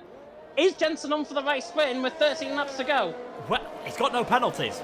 So that means he's only got to catch up to Basti and overtake Basti on this occasion, who seems to be struggling, because here comes Rudy all over the back of the Red Bull. He's pulled out of the slipstream. He's got barely any ERS on this occasion. Pulls out of that slipstream, gets ahead, and that is Rudy up into 2nd place, and Basti now down into 3rd. So that's 2 less cars, you could say, that Jensen has to pass on this occasion. But he is just lost out ever so slightly there, because I think Zoidema was in the ARS. Now Basti's going to try and come back at Rude. Well, in fact, Link's out there is coming back at Basti. Basti's really struggling on those older tyres. All the drivers who went for that undercut earlier on just starting to pay the price now. I think they are, to be honest. We saw in TTML F2 that drivers were only lasting 14, 15, 16 laps on that set of mediums before they really went off the cliff. Everyone's tyre wear looks fine at the minute. Lynx has just picked up a penalty, though, 3 seconds for him. And look at Jensen. He's on the back of Zoidema, and Zoidema is now going to be outdone by Jensen, I think, coming down in towards turn number 12 into the Femisol. He's through on Zoidema. He's only got 5 cars to go. Noah and Basti are up next, and you know what? I think he might get both of them down in towards turn number 1. Given how quick he's going, he'll set it up out of the final corner. He'll get the ERS as well, both on Noah and Basti, who have got significantly less, as Basti is actually into the pit lane. Noah and Jensen are side by side, and Jensen just breezes past around the outside of the final corner at Periltana. Noah, though, is going to try and fight back, and look at Noah's speed down the straight. He's on the outside line, in towards turn number 1, but Jensen is through and he's into P4. 3 cars now remain for Jensen. He's definitely on for the race win. He's currently, as things stand, going to get the race win, because he just, very briefly for a split second there, got within 3 seconds of Noof. and the 3 drivers ahead of him have penalties. So Jensen, he can just hang back behind Lynx and Rudy on this occasion. I don't think he will, knowing Jensen, but it looks like this last to first challenge, I don't think you can barely call it a challenge on this occasion. Daniel retires in the pits. Really did not go well for him after his first pit stop, so we are down to 14 runners. I wonder whether Basti's just seen how quick Jensen is and thought, you know what, let's try something different here. Let's see what I can do on this fresh set of tyres.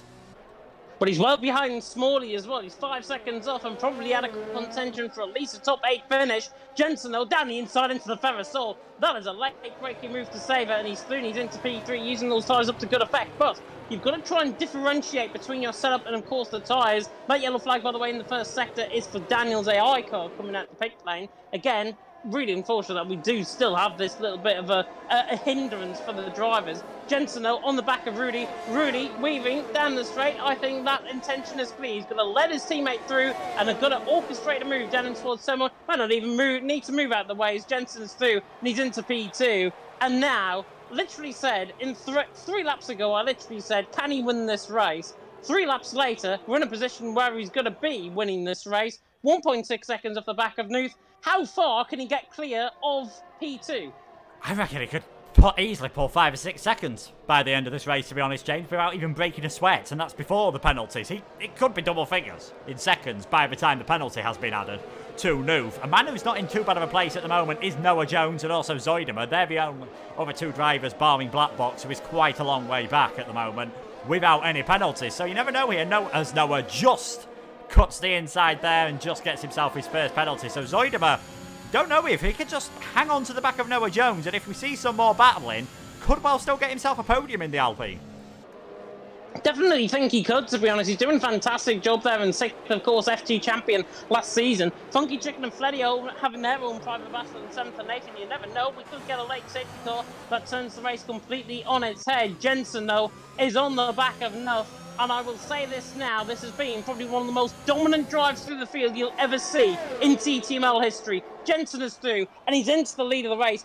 That set of soft compound tyres is so quick, and you cannot differentiate from that at all. Jensen through, and he's into the lead of the race. He can now pick up a 3-second penalty. He can still win the race just based off pace alone. He's now 5 tenths clear of Nuth. However, Rudy is being chased down by Lynx, and actually Lynx now to the inside line, in towards turn number 4. Does he get the move done? I think he does. It goes all the way around the outside. Nice stuff, and Noah's going to cut to the inside line as well, and Rudy gets cut off slightly, and Noah has to try and wriggle the car back in a straight line. Lynx through, and he's into 3rd. Rudy down into 4th, and Lynx made that one stick. Nicely done by Lynx. He's through on Rudy. He's into 4th, and Rudy, of course, in that battle for P2, looks like he is outscoring the drivers who are obviously behind out on track, but Lynx, of course, is the driver, I think, that is behind him out on track in the driver's standings. Yeah, so I think it's just going to carry on for one more round at this moment in time. He's going to be 20 plus points ahead, so it would need Rudy to finish outside of the top 10 next week and Lynx to win for that to realistically happen. So I think it is going to be quite difficult. Fastest lap of the race by Jensen, 2.1 seconds clear of Nuth. 8 laps to go. He's going to be 10-15 seconds ahead by the end of this race at this rate. The soft tyres will wear out, of course, but he has absolutely checked out here. Noah last time around came very close to putting it into the back of Rudy as he was going for a cutback, and him and Zoidemer are just dropping back. It now looks like it's Rudy struggling on the tyres all of a sudden. I think Nuth, in 2nd place, he's going to get that 2nd place even after penalties as things stand. He's done an astounding job at the moment. Started in 2nd. Let's not forget, he was down to 8th place at one point. He's worked his way up, and it all seemed to start last week with a sprint race. He has really put in some good form in the last 2 weeks. Yeah, which is really good to see, and we said literally at the beginning of the stream that these were the form guys coming into tonight. Jensen, Nuth, and of course Rudy, and the 1st, 2nd and 4th in the minute. Basti does it down the inside of Smalley in towards turn number 4, then through 5 as Jensen picks up a penalty, 3 seconds worth. Basti, though, is through on Smalley. Nicely done on the fresh set of soft compound tyres. He's into 9th, clean as you like. Now he can set about trying to chase after Funky Chicken. Can he get onto the back of him, though, by the end of the race? We saw with Jensen how much he came through the field. Can Basti now replicate the same? He's 8.8 seconds behind, and the gap is coming down. Pretty much 2 tenths, pretty much a corner. Jensen, though, leading the way. 3.1 seconds the gap. Nuth there in 2nd, Lynx in 3rd. I was going to say Lynx was catching him last lap around, but he's not now. 3.1 seconds behind, and Lynx, since getting past Rudy, I thought he was going to show a bit of pace. He's not, and now Rudy's going to have a comeback at him down towards turn 1. I don't think, though, he's going to be close enough for the move, and in the end, he does get close, but no cigar, he doesn't want to go for the move at all, which I think is totally fine, because Lynx, they're in third, Rudy in fourth. They don't want to try and battle, but they have got Zerma with no penalties in behind, so they've got to try and get a wriggle on and try and get that gap out as much as possible. Yeah, this battle at the moment looks like it is going to be probably for 4th place. Zoidema, as it stands, is looking very nice to get himself a 3rd place. We'll look at the penalties. It's 6 seconds for Noof and Lynx, and Rudy's only on 3 seconds, so he will be finishing ahead of Lynx out on track, but who knows if Zoidema just gets a bit closer here. I think he might actually even be standing to beat Noof on this occasion and might get himself his best finish of the season in 2nd, as we have got a yellow flag. That is Bunty, who has spun it coming out of turn 3. Still 6 and a bit laps to go. There's still plenty of time, though, for drivers to be picking up penalties. That is green flag racing, though. I was going to say that they might deploy a safety car. He has got no front wing on that car, so obviously being in slow coming out through turn 3 and does a bit of lawn mowing now coming across. And I don't know why he's not picked up a 10-second penalty coming through there, cutting through the grass of turn 4 and 5. But Jensen leading the way, 4.3 seconds, another 1.2 seconds gained on Newt there last lap around. Noah, though, was on the back of Rudy, and he's going to attack now the McLaren down towards turn with more ERS, more DRS to play with. Noah saunters alongside. Is he going to get the moved in towards turn 1? He nearly goes into the back of Lynx, and now Rudy fights by side with them as well. And luckily, no contact made, and Noah's through and he's into P4. Nice move that in the end by Noah. He's through on Rudy, and Rudy, as you said, Luke, earlier on, he is the one struggling on those tyres. Yeah, he is. Just one lap older tyres than Noah and Lynx ahead of him, but you wouldn't expect him to be struggling as severely as he is at this moment in time. But yeah, Rudy leading this race looked extremely good for the first 10 laps. Then we saw Noah overtake him, breezed past Noah like he wasn't even there, but maybe just stayed out. Well, I would say, did he stay out a bit too long? But seeing as Noah and Lynx stayed out even longer than him, you can't really say that is it. Just really struggling on this occasion. He's going to be finishing. He's still going to get himself a top 5 finish when you consider the penalties, but not what he would have wanted starting from pole position. Bunty is going to get a front wing change. He's going to come out in all this traffic, but because of the Ghosted system, that might be a distraction more than anything else. Who knows, might be able to get himself a fastest lap of the race. Jensen now 5.6 seconds clear with 5 laps to go. I was expecting it to be tougher than this, to be honest. I thought it would come down to the final 2 laps of the race, but from about lap 28, 29, it only looked like there was going to be one winner here, as I think Noah's now going to go down the inside of Lynx. And there's contact between them both. Noah just left too little room on the left-hand side, and he's going to let Lynx let him back through. Of course, he runs across, and that's a 3-second penalty that needs removing. Certainly, no one really, though. We're side by side, and Zoidema's now suddenly P5. I think Lynx might have damage on that left side end plate as well. Certainly looks like the end plate is nearly off, and I'm looking at the damage. He has got slight left side end plate damage. What basically happened there? Noah pulled alongside him. He thought he was clear, went to the left of him, linked into the wall, left side end plate damage on the car, and Noah probably going to go down as a racing incident, nothing more, nothing less, but still, just got to check your mirrors. Yeah, it was just a bit awkward, and I think Noah, again, I don't know whether that was a bit of a lag spike, or he did have a bit of a slide coming through that part of the circuit, because I know he was sliding the car earlier on. Just closed ever so slightly on Lynx, and maybe Lynx will feel aggrieved to have got that 3-second penalty, taking the Lewis Hamilton 2016 line there. But yeah, Noah, now you've got to say on for a podium. All this battling, though, has dropped them further back from Noof, so he's now probably in a position to take this 2nd place out on track, really struggling with his ERS. Further down the order, Basti's got to within 4 seconds of Funky Chicken with 4 laps to go. He's going to be on the back of Funky and Fleddy. Whether he can get the overtake done, I'm not sure, but that's pretty much where he was before he came into the pits. Well, Fleddy and Funky look like they're going to battle themselves as well. Noah's round. Position, he's round.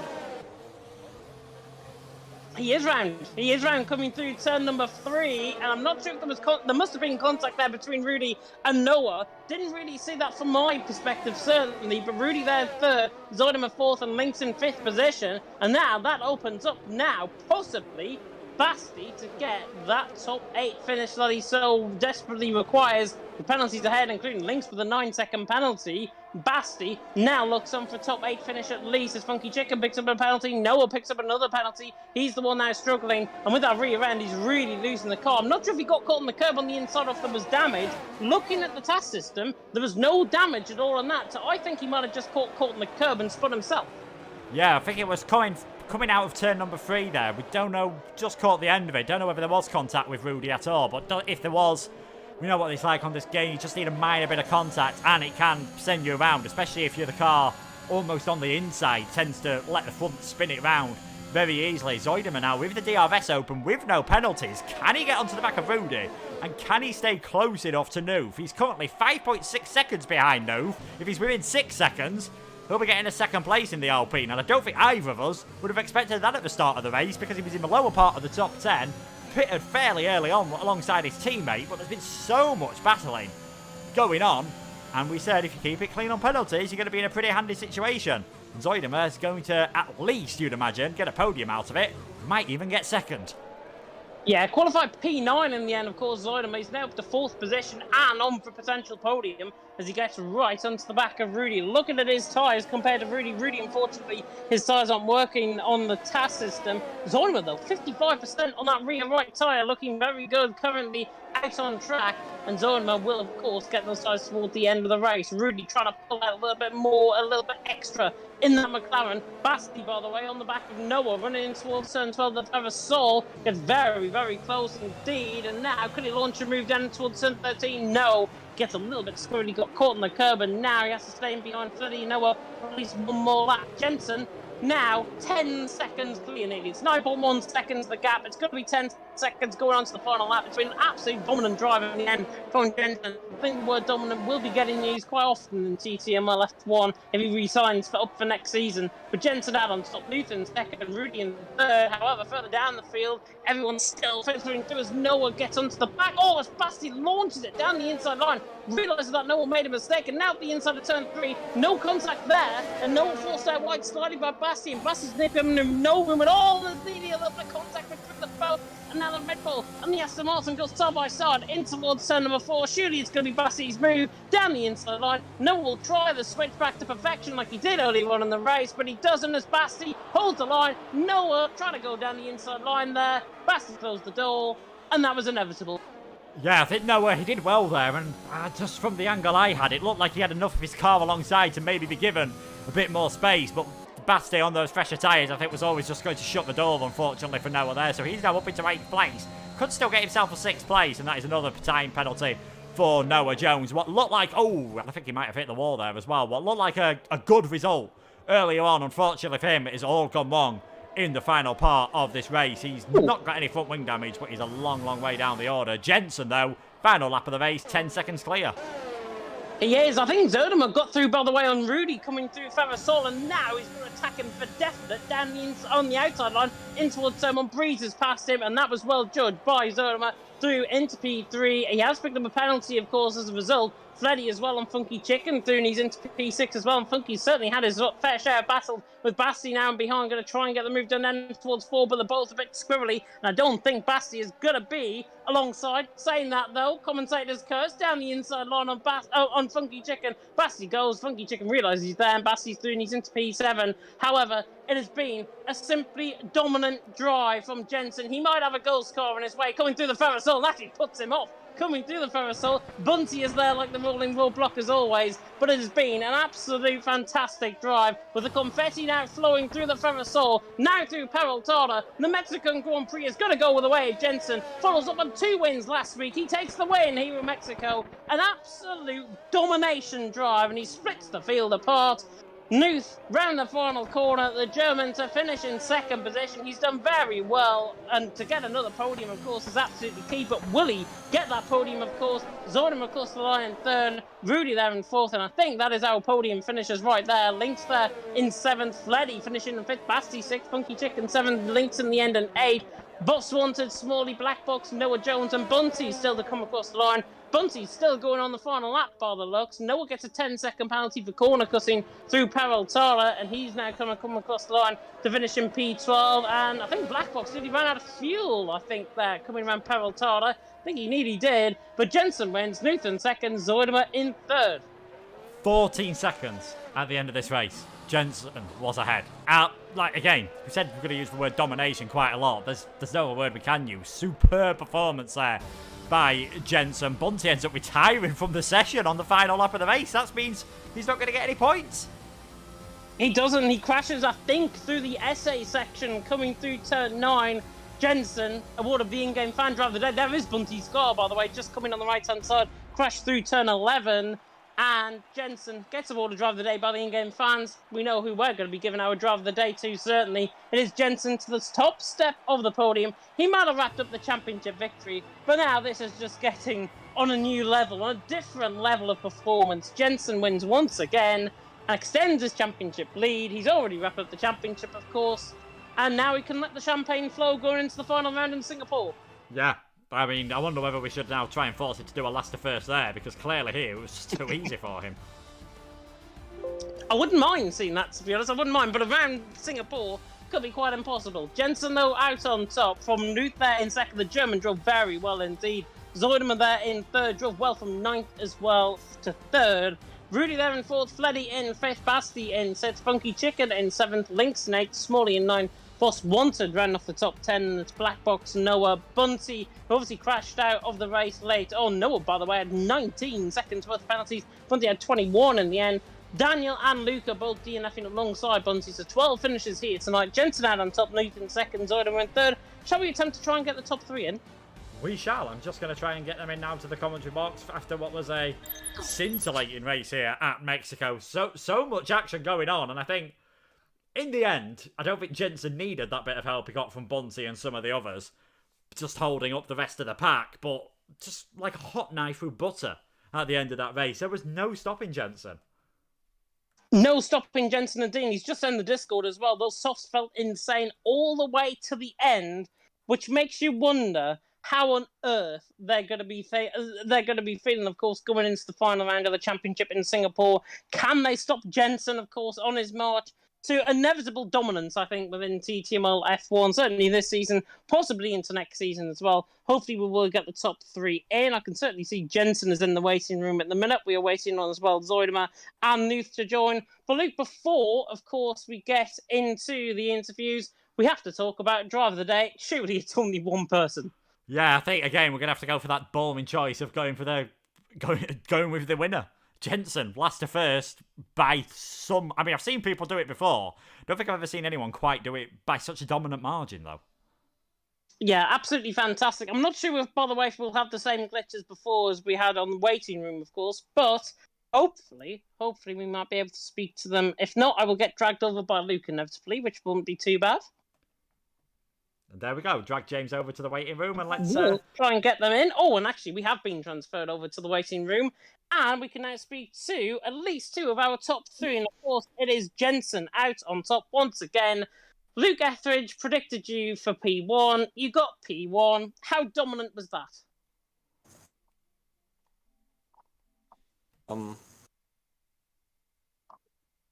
Hello? Anyone? Hello? Oh, we can...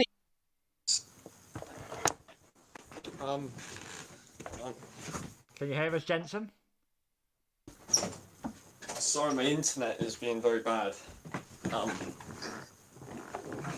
Hello? Hello? I have a feeling he can't hear us. I have a feeling he can't, so I think we'll just leave... I think we'll leave Jensen for a bit and maybe go on to the man who finished in second place, which was Noof. Yeah, he's still trying to get through to us. Jensen, are you here? Internet was being a bit of a bandit. So, yeah. That's totally fine. That is totally fine. Of course, working from home and commentating from home and racing from home and everything else. But as I said, Jensen, P15 to P1, in the end, very, very dominant. And of course, it wraps up another win for you in TTML F1. That seemed pretty easy. Oh yeah, it was. I think after the first 7 laps, I caught up to the pack, and I was literally only like a few seconds away from the race lead. And I was pretty confident for my second stint I'll be like right close to them. And yeah, in the end, I managed to, I'd say, maximize the medium stint. I only came out like just behind the new medium guys on the one stop, and then yeah, just tear my way through the field and just enjoyed the overtaking today and all that. But yeah, really happy with that. One of my best drives, of course, and yeah, I think from lap 24 to lap 28 was probably the best 4 laps of my life. Like, I don't know, felt in a completely different zone then, but yeah. Could all follow the same path as you, of course, in terms of the domination in TTML F1. That's why me and Luke are in the commentary box, I'm afraid. But it was a fantastic drive from your perspective. Of course, no safety cars or VSCs. When you come out the pit lane, did you feel that you were going to get the guys ahead? Obviously, with, I think, about 7 cars ahead of you when you came out. I mean, I was managing to get through on the mediums, even when they were on the softs. Like, I know they were late on their stint, but they were about matching the pace, and of course there's going to be a massive difference on like the soft and the mediums, and I had many places in mind to make my overtakes, like down the straight, of course, but I'd say out of the S's, I was definitely getting some good runs on people. I was getting the switchback on the outside line, and I just take the line, and got some really good runs there. But yeah, it was pretty good. Yeah, it's pretty good indeed, of course. And again, it just re-emphasises the point that you've been dominant all the way through the season, which has been absolutely fantastic to see. So congratulations on the win once again. Luke, I'm going to come across to you. Any questions? No questions from me, James. No questions from me. Final question from me then, Jensen. Of course, going into the final round of the championship. Two questions, really. It is Singapore. How do you think you're going to get on? And are you going to do another last to first challenge? I don't think of doing that. I mean, Singapore's going to be harder, but I mean, probably still be doable. It depends, because a lot of stuff will go on at Singapore. But I mean, I'll see. I'll think about it. Might do, but yeah, just see, I guess. Yeah, we shall see indeed. But go and enjoy your evening, Jensen. Cheers, and thanks for commentating as always. Very welcome indeed. And now we'll move on to the man who finished in P2, and of course, the German Nuth. And Nuth, he seems to be on a very good vein of form, of course. France last week, 2 podiums. Again, another podium here, finishing second in Mexico. That was a pretty good drive from you. I wouldn't say so, to be honest. It was, especially at the start, I drove horribly. I lost like 6 positions in the first lap, even though I had a pretty good getaway.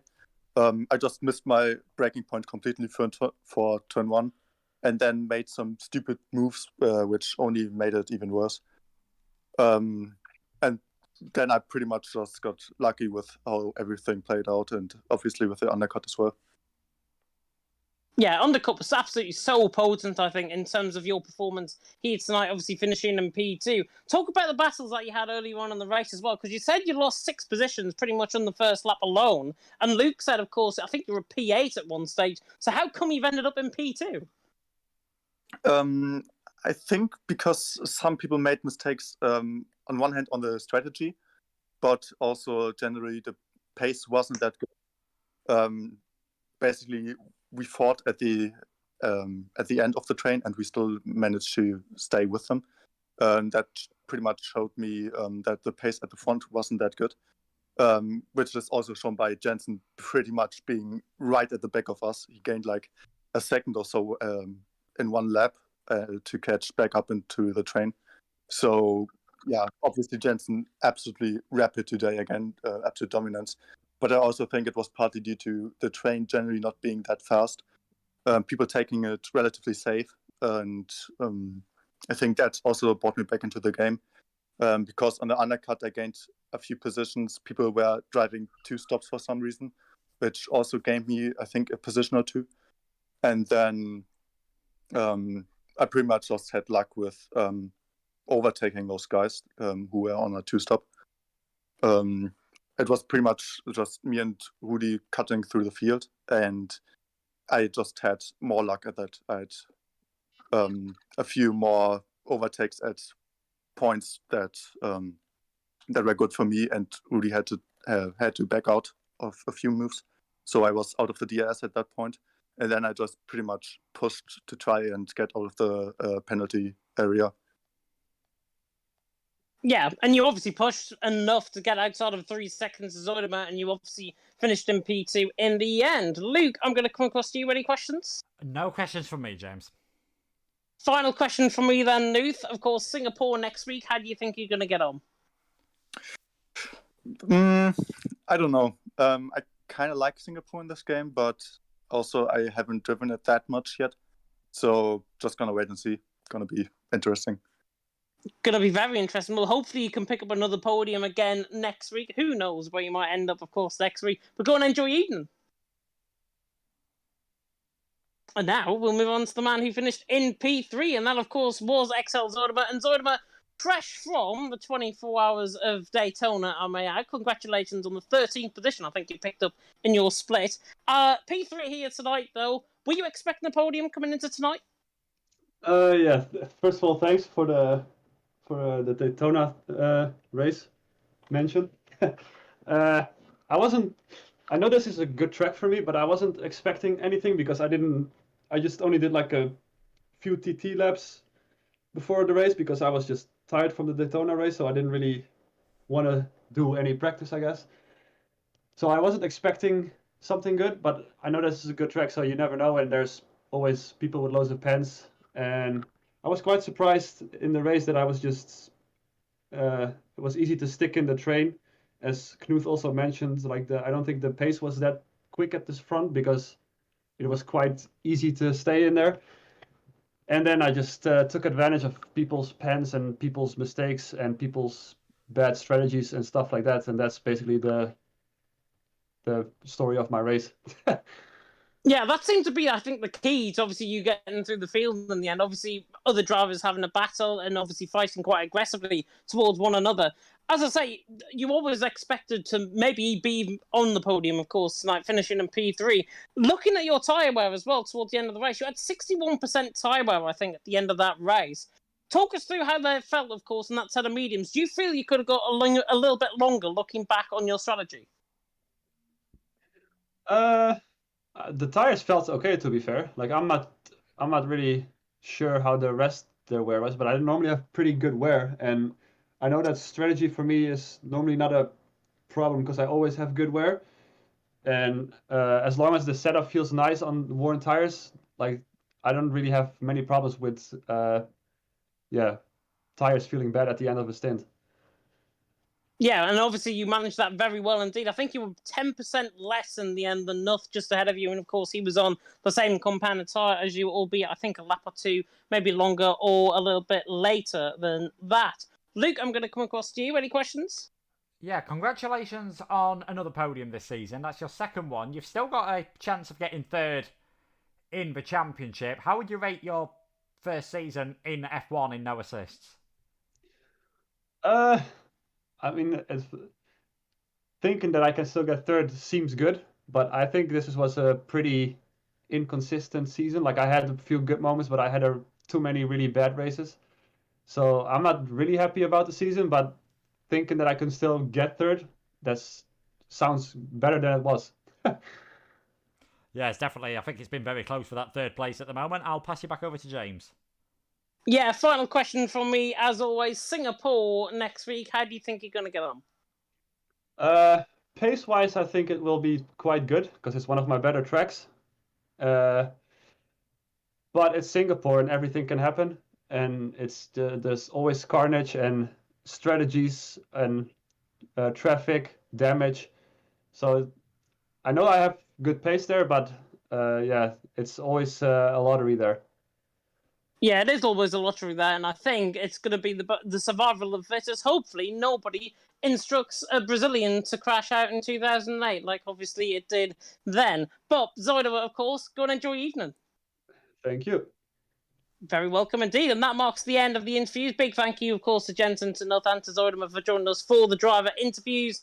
that is the end of tonight's TTML F1 live stream. Really hope you enjoyed it. If you did, like, comment, subscribe, tick the notification bell, of course, if you are new. Hopefully, we will have the task system working in the chat for the final race of the season next week. I saw quite a few of you putting in the comments saying there that the task system wasn't working. We'll try and get that fixed, of course, for next week. Luke, final thoughts once again. Overall drive of the day, I think, obviously, is Jensen. Yeah, definitely Jensen. Brilliant. Shows we were expecting 2-stop to be the way.